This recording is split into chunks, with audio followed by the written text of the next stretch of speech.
मुनाफिकत है और मैं खुल कर बोलता हूँ। वैसे मुझे बयान शुरू होने से पहले ही मस्जिद के आपके सदर साहब ने कान में कहा, आपके ऊपर कोई पाबंदी यहाँ पर नहीं है, आप जो चाहे जितना चाहे बोल सकते हैं। लेकिन मैं सदर साहब से कहता हूँ, पाबंदी लगा भी देते तो हम धज्जियां उड़ा के भी जाते, इसलिए कि पाबंदी हुजूर पाक सल्लल्लाहु अलैहि वसल्लम का नाम लेने के लिए कोई माँ ने आज तक जन्म नहीं लिया, किसी माँ ने आज तक ऐसा बेटा जन्म नहीं दिया जो हुजूर पाक सल्लल्लाहु ताला अलैहि वसल्लम के नाम पाक को इस रूए जमीन से खत्म करके दिखा सके।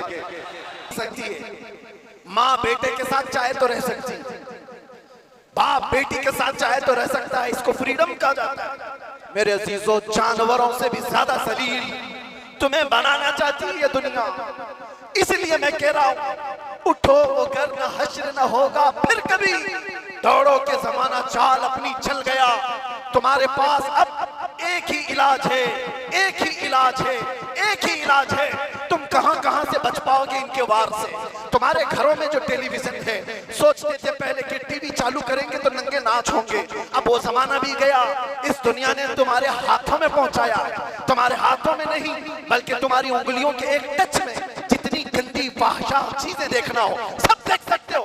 तुम्हारी आंखों की हया खत्म, तुम्हारे दिल का सुरूर खत्म, तुम्हारे रूह का नूर खत्म, सब चीजें छीन ली गई और तुम कहां बच पाओगे, कहां बच पाओगे, कैसे इन वारों से बच सकते हो। एक ही इलाज है, एक ही इलाज है जिसको इकबाल ने 10 साल अपनी मेहनत के बाद कहा था। वो इलाज ये है कि मोहम्मद से वफा तूने तो हम तेरे हैं, ये जहां चीज है क्या लोहो कलम तेरे। शायद गुरदल्ली वालों का खिंचाव ज्यादा हो, वैसे तो यहाँ पर रेशम का काम करने वाले ज्यादा हैं। बनारसी हजरात को मैं अच्छी तरह से जानता हूँ, इश्क़ रसूल के मामले में वो इतने नरम रेशम भी नहीं है, रस्सियों से मजबूत है। आज कुछ उनके मामलात की वजह से, जगह की किल्लत की वजह से, परमिशन के मामलात में इधर मूव हो गया। बहरहाल ये हालात के एतबार से इधर से उधर हो जाए, कहीं पर भी हो जाए, बात तो उस नबी पाक की जहां से भी की जाएगी गूंज कर रहेगी इंशाअल्लाह। और मुझे पता है हम उस मुल्क में जी रहे हैं जहां अफगानिस्तान का तालिबान मेहमान बन सकता है और हिंदुस्तान में जन्म लिया सलमान नहीं आ सकता। ये मुनाफिकत है और मैं खुल कर बोलता हूँ। वैसे मुझे बयान शुरू होने से पहले ही मस्जिद के आपके सदर साहब ने कान में कहा, आपके ऊपर कोई पाबंदी यहाँ पर नहीं है, आप जो चाहे जितना चाहे बोल सकते हैं।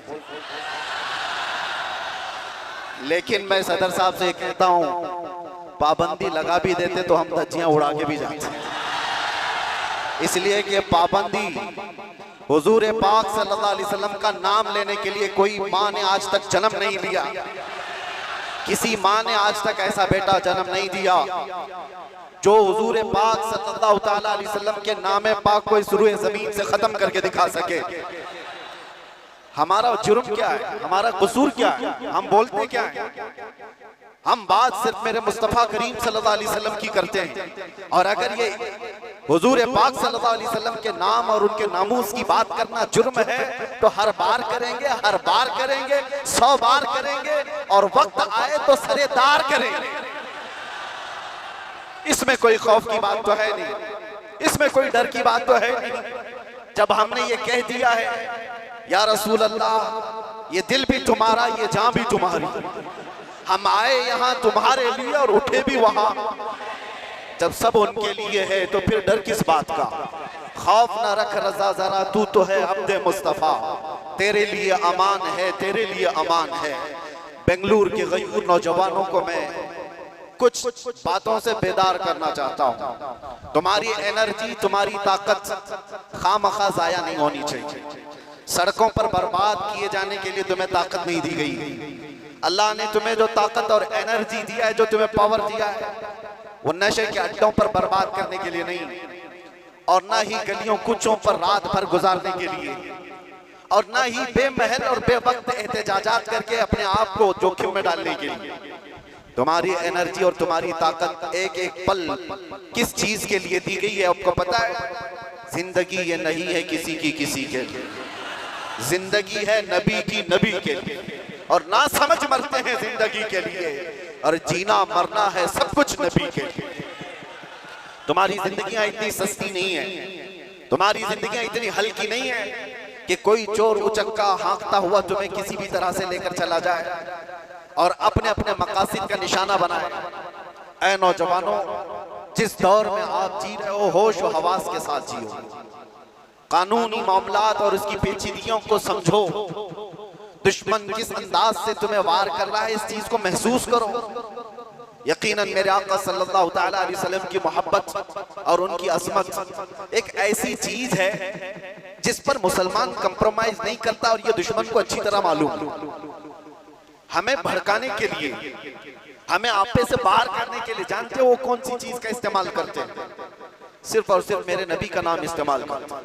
उनको पता ही है इसकी माँ की गाली से भी उतना नहीं भड़केगा, ये इसके बाप और इसके खानदान को कोसो तो भी नहीं भड़केगा, इसके घर को बिल्डोजर से तोड़ दो तो भी नहीं भड़कता।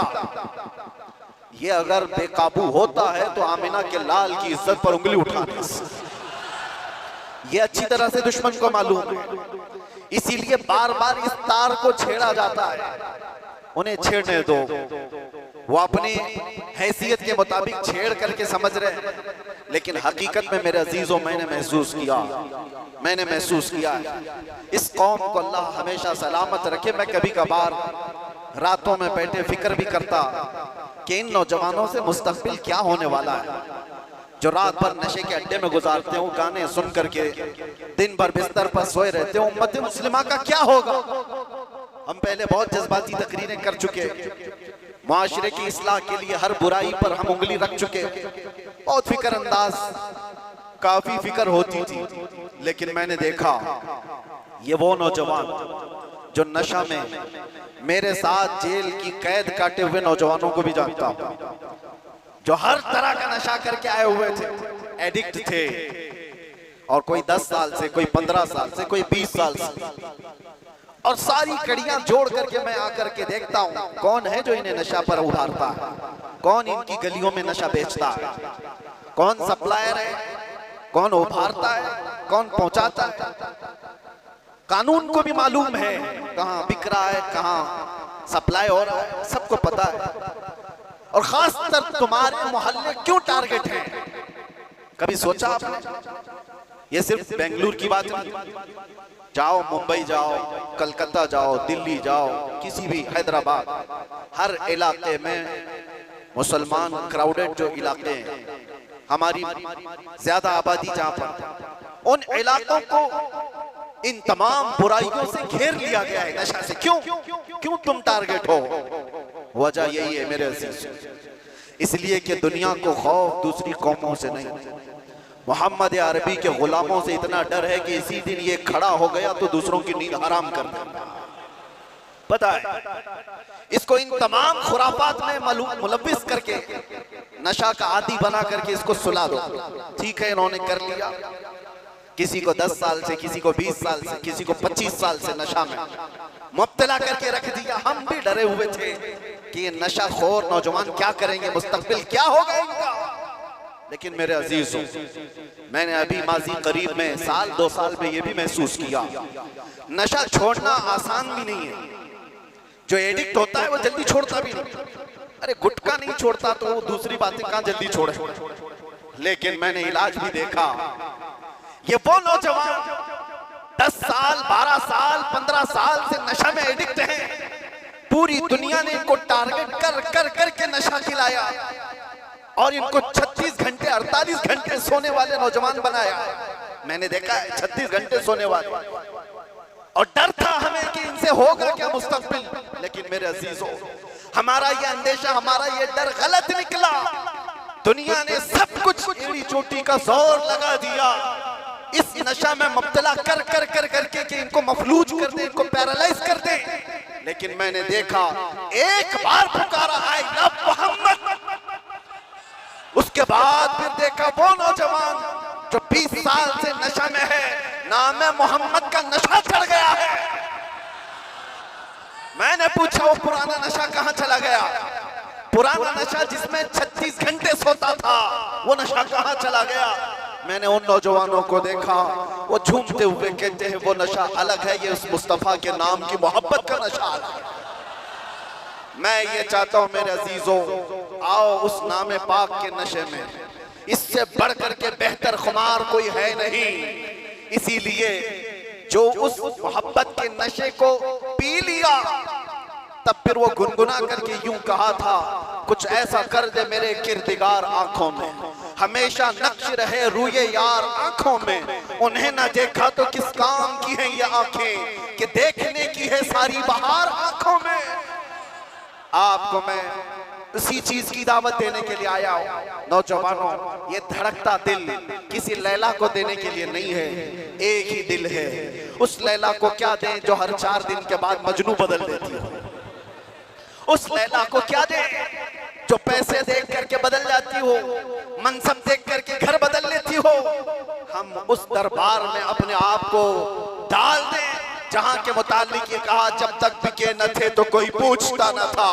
या रसूल अल्लाह, तुमने खरीद कर, सिर्फ अनमोल नहीं, बात यहीं तक नहीं है, जिसको रसूलुल्लाह ने खरीदा वो अबू बकर था तो सिद्दीक बनाया है, उमर था तो फारूक बनाया है, उस्मान था तो जुन्नुरैन बनाया, अली था तो हैदर कर्रार बनाया, बिलाल था तो फखरे आसमान बनाया है, अब्दुल्ला इब्न मसऊद को फखरे फिक़ा बनाया है। जो आया जिस अंदाज से आया मेरे मुस्तफा ने उतना नवाजा है। आज के दौर में हम देख रहे हैं, मुझे दुनिया क्यों पूछती है, मुझे दुनिया क्यों देखना चाहती है। यहाँ का मजमा भी मैं जानता हूँ, ये सुनने कम देखने ज्यादा आया हुआ है। सुनने के लिए तो यूट्यूब से सुन ही रहे, सारी तकरीरें पहुंच भी रहे, और ऑनलाइन अभी भी चल रहा होगा, घर बैठ के देख सकते हैं। लेकिन ये उमड़ता हुआ मजमा जो देखने के लिए आया है, वो इसलिए कि मेरे अजीजों, दुनिया को ये बता दें, दुनिया सेलिब्रिटीज को देखने के लिए कतार लगाती होगी, ये उम्मत ऐसी है मुस्तफा के कैदी को देखने के लिए उमड़ आती है।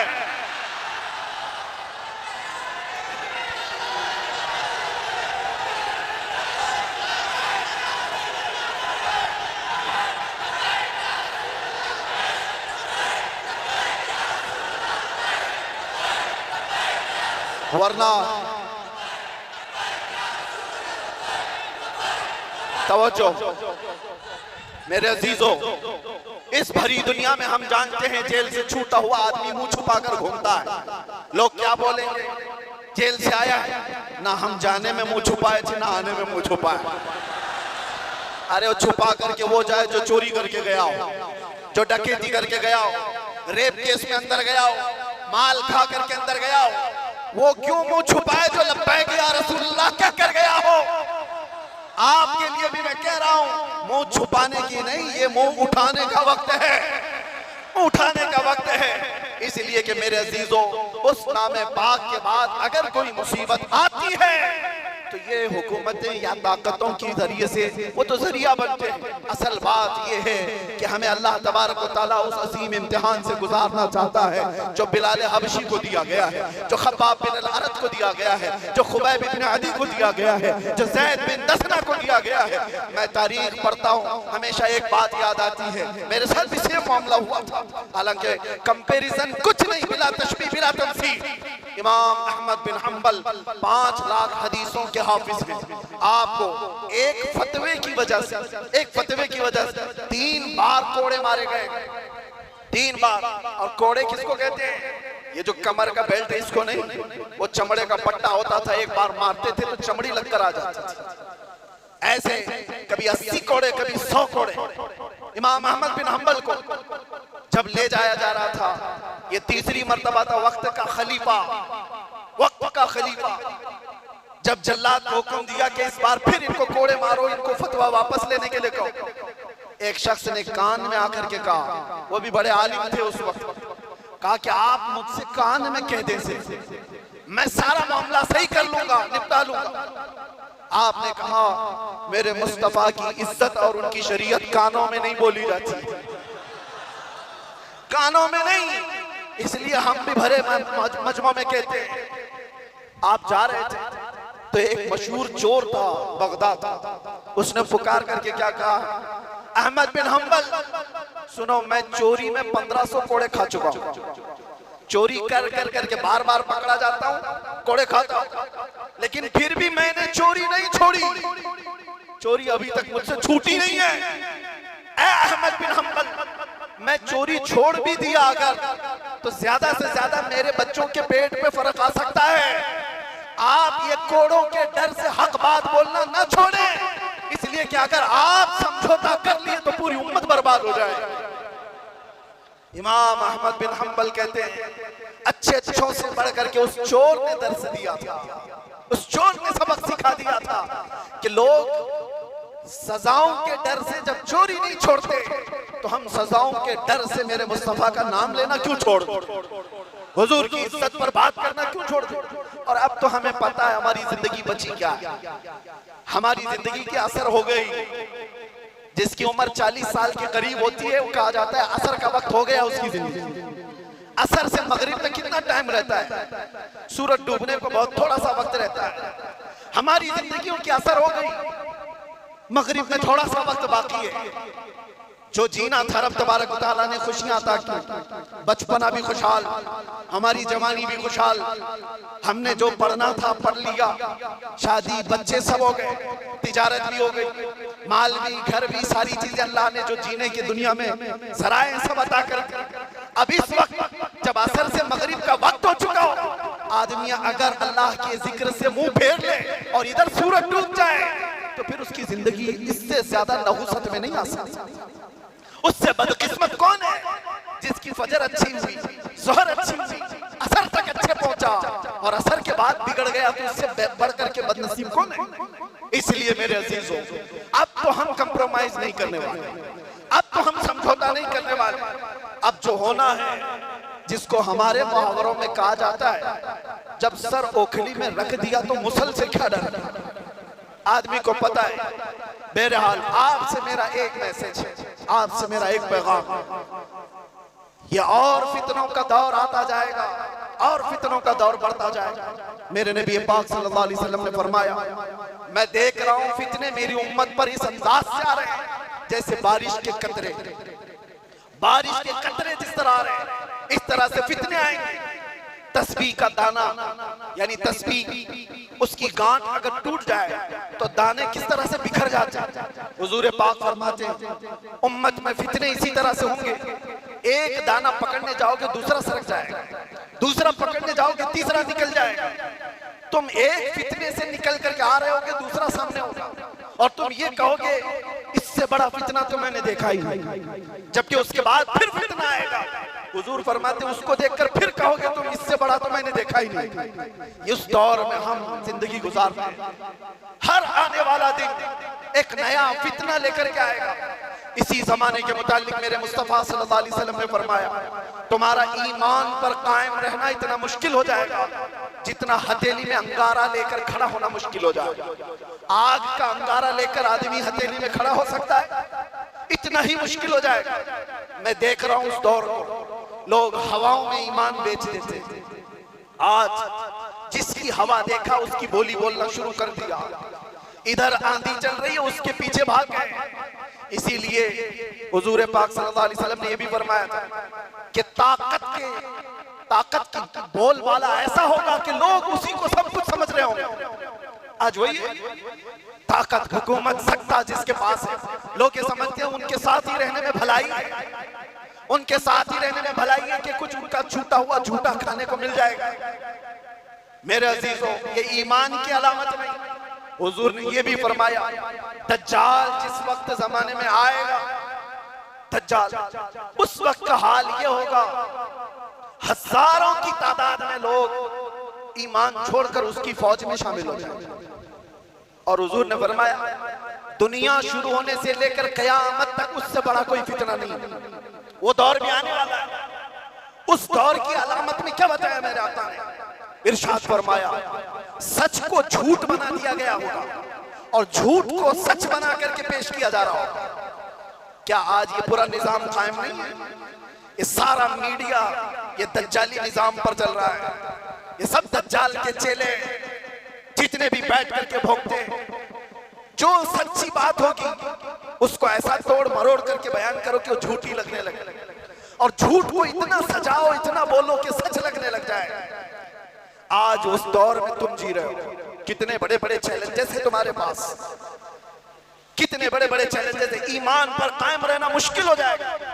इन हालात में अब आला हजरत क्या फरमाते हैं, इरशाद फरमाते हैं, जब ऐसे हालात होंगे, उसको कहा गया है सूना बन है, सोना जहर है, सोना पास है, सोना बन है, सोना जहर है, उठ प्यारे। 3 बार फरमाया आला, सोना पास है तेरे, सोना क्या है, गोल्ड तेरे पास है, सोना बन है, बन कहते हैं जंगल को, सोना जंगल सुना होगा नाम, वीरान है बिल्कुल, आवाज ही नहीं है, सोना जंगल है, सोना पास है, सोना बन है, और ऐसे वक्त में सोना जहर है। समझ में आई बात? 3 बार सोने का लफ्ज इस्तेमाल किया और तीनों में अलग अलग माने। सोना पास है, सोना बन है, और सोना जहर है, उठ प्यारे। तू कहता है मीठी नींद है तेरी मथी निराली है, शहद दिखाए जहर पिलाए, कातिल डाइन शोहर खुश, इस मुर्दार पे क्या ललचाए दुनिया देखी भाली। आज उसी दौर में हम जी रहे हैं, शहद दिखाए जहर पिलाए। तुम्हें जितना सजा सवार करके दिखाया जाता है, ये असल दुनिया नहीं है नौजवान। मैंने ये सारी तमहीद इसलिए बांधी कि तुमको हाँक रही है दुनिया किस तरफ। तुम टेलीविजन पर थिरकने वाली तस्वीरों को देखकर फिदाई बन गए।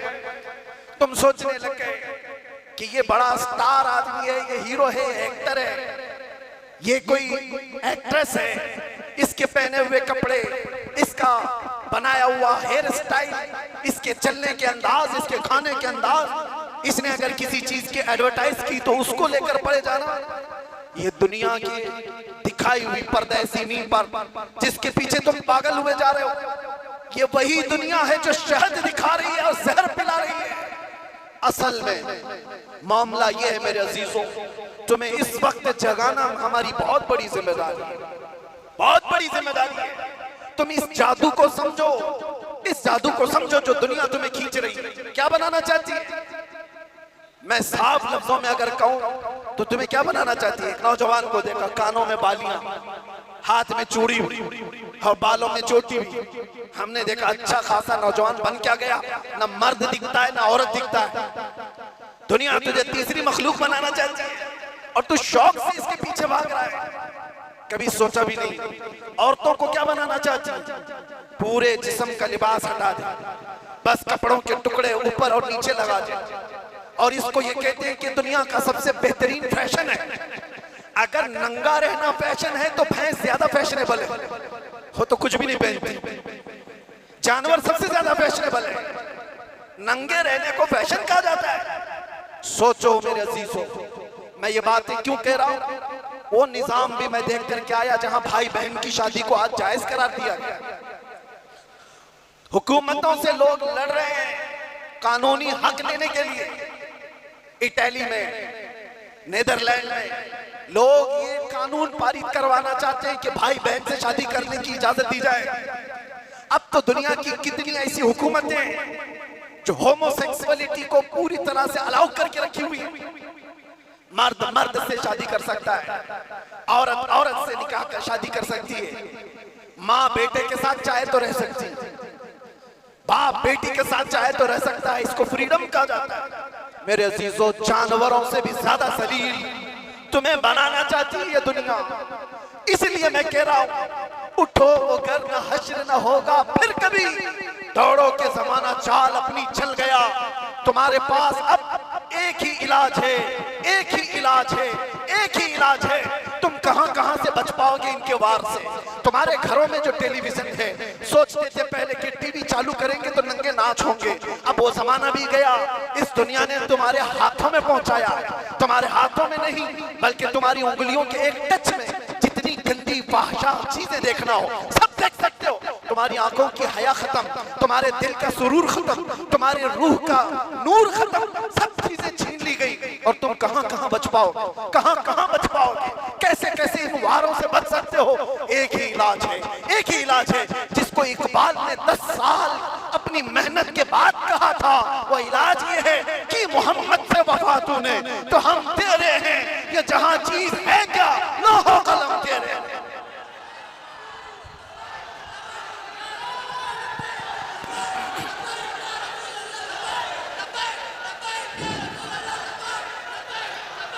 हर आफत हर फितने से हिफाजत चाहते हो, एक साथ के पास आ जाओ।